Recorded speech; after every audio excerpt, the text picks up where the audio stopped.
શહેરમાં વીજ પુરવઠાને વધુ મજબૂત અને વિશ્વસનીય બનાવવા માટે પીજીવીસીએલ દ્વારા અંડરગ્રાઉન્ડ કેબલ નાખવાની મહત્વની કામગીરી હાથ ધરવામાં આવી છે। શહેરમાં અંદાજે 14 કિલોમીટરમાં 11 કેવી અંડરગ્રાઉન્ડ લાઇન નાખવાની કામગીરી કોસ્ટલ વિસ્તાર હોવાથી ચક્રવાત, ભારે પવન અને વરસાદ જેવી કુદરતી આપત્તિઓ દરમિયાન વારંવાર વીજ પુરવઠો ખોરવાતો હોય છે। આ સમસ્યાને ધ્યાનમાં રાખીને રાજ્ય સરકારે આ પ્રોજેક્ટ અમલમાં મૂક્યો છે। અગાઉ પણ પીજીવીસીએલ દ્વારા 13 કરોડના ખર્ચે 64 કિલોમીટરની કામગીરી કરવામાં આવી છે।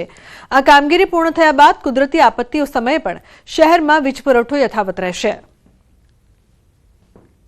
કોસ્ટલ વિસ્તાર છે, જેથી કરીને અવારનવાર 11 કેવીમાં ફોલ્ટ થતા હોય છે।